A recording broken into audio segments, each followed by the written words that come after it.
বাংলাদেশে সমকামিতার অবস্থান কি? সম্প্রতি আইনজীবী মনজুর আল মতিন একটি পোস্ট করেন এবং সেই পোস্টেই তিনি এলজিবিটিকিউ শব্দটি উল্লেখ করেন। সেটিকে কেন্দ্র করে নেট দুনিয়া উত্তাল হয়ে ওঠে। কোটা আন্দোলন ও সরকার পতনে তার ভূমিকার জন্য মানুষ তখন তাকে রোল মডেল হিসেবে দেখলেও এখন তিনি তার কথার জন্য হচ্ছেন সমালোচিত। কিন্তু এলজিবিটিকিউ আসলে কি? কেনই বা মানুষ সমকামী হয়? এটা কি কোনো মানসিক রোগ নাকি এটা পরিবেশ পরিস্থিতিগত বিষয়?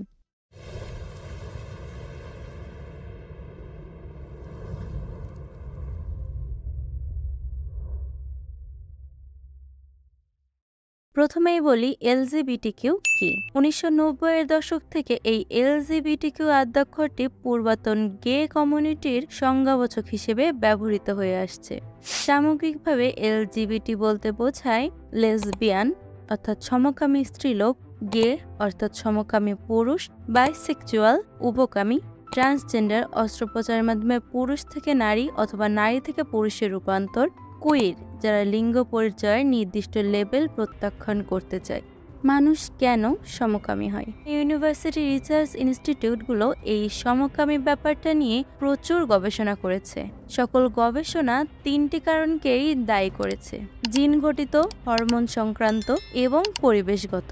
প্রথমে আসি জিনগত গবেষণায়। অনেকগুলো গবেষণা ব্যাপক সমালোচনা আলোচনার কেন্দ্রবিন্দুতে থাকলেও একটি ক্রোমোজোম গুচ্ছের দিকে নজর পড়ে সবার। সেটি হলো XQ28, যেটার মধ্যে 3 ধরনের জায়গা আছে। এর মধ্যে MECP2 এবং IRAK1 অটিজম আর দুশ্চিন্তার জন্য দায়ী। এই XQ28 জিনটা X ক্রোমোজোমের ভেতরেই পাওয়া যায়। হ্যামার স্টাডিতে দেখা যায় 114 জন সমকামীর পরিবারের মধ্যে এই XQ28 খুব বেশি পরিমাণে পাওয়া যায় তাদের X ক্রোমোজোমে। হ্যামারের এই পরীক্ষার পর 99 সালে আরও একটি স্বতন্ত্র পরীক্ষা করা হয়, যেখানে এই X ক্রোমোজোমের সাথে সমকামিতার একটি সম্পর্ক খুঁজে পাওয়া যায় না। কিন্তু 2012 সালে এসে আমেরিকার জেনেটিক সোসাইটি আরও ব্যাপকভাবে সমকামিতার সাথে জিনের কোনো সম্পর্ক আছে কিনা সেটা খুঁজে দেখে। দেখা যায় X ক্রোমোজোম 8-এ XQ28 ব্যাপকভাবে উপস্থিতি জানান দেয়, যেটা ওই হ্যামার স্টাডিকেই সমর্থন করে। হরমোন ঘটিত ব্যাপার। 1959 সালে ফিনিক্স নামের এক বিজ্ঞানী একটি হাইপোথিসিস দেন, যেটার ভিত্তি ছিল কিছু গিনিপিগের উপর পরীক্ষা। তিনি মত দেন যে স্তন্যপায়ী প্রাণী, যার মধ্যে মানুষও বিদ্যমান, যখন মায়ের পেটে থেকে তখন যদি টেস্টোস্টেরন হরমোনের অতিরিক্ত নিঃসরণের সংস্পর্শে আসে, তখন ওই শিশুটির ব্রেনে কোনো প্রভাব তৎক্ষণাৎ ফেলে না। কিন্তু শিশুটি যখন জন্ম নিয়ে বয়স বাড়তে বাড়তে বয়ঃসন্ধি প্রাপ্ত হবার সময় হয়, তখন ব্রেনে ওই টেস্টোস্টেরন হরমোনের অতিরিক্ত নিঃসরণের প্রভাব একটি সুইচের মতো কাজ করে। তখন দেখা যেতে পারে তার মধ্যে যৌনতার ওরিয়েন্টেশনের ভিন্নতা আসছে, যা এতদিন সুপ্ত ছিল।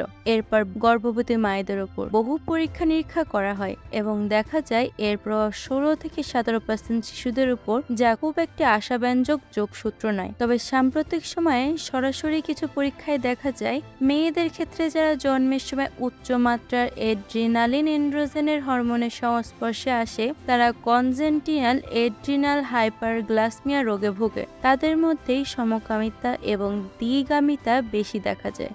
কিন্তু সমস্যা হলো, হরমোনের এই অতিরিক্ত নিঃসরণের ফলে যে পরিবর্তনটা ঘটতে পারে, এরকম ঘটনার সংখ্যা খুবই কম হয়। অনেকেই মনে করেন এর প্রভাব সমকামিতার উপর থাকতে পারে, তবে তার হার হবে খুবই কম।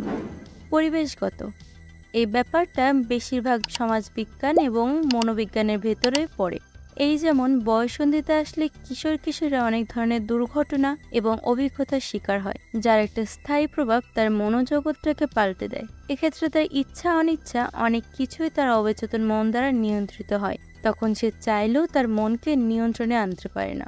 অনেকে বিভিন্ন সঙ্গে মিশেও এই ব্যাপারটাকে এমনভাবে নিজের মধ্যে আয়ত্ত করে ফেলে, পরবর্তীতে এটি তার সত্তা হিসেবেই প্রকাশ পায়। তবে এটা আমি বা প্রখ্যাত বিজ্ঞানীদের কেউই বলছি না যে সমকামিতা সম্পূর্ণভাবেই এইসব কারণের জন্যই হয়ে থাকে। সমকামিতার সাথে আরও অনেক বিষয় জড়িত থাকতে পারে। কেউ যদি ইচ্ছা করে সমকামিতাকে ফ্যাশন হিসেবে নেয়, সেটা তার দায়ভার। কিন্তু এইসব গবেষণার ফলাফল থেকে যে বিষয়টা শতভাগ নিশ্চিত হয়ে বলা যায়, তা হলো সমকামিতা প্রাকৃতিক হবার চান্সটাই অনেক বেশি। এরকম অজানা সব তথ্য পেতে আমাদের চ্যানেলটিকে সাবস্ক্রাইব করে সাথে থাকুন এবং পাশে থাকা বেল আইকনটিতে ক্লিক করুন। লাইক, কমেন্ট, শেয়ার করে আপনাদের মূল্যবান মতামত জানাতে ভুলবেন না।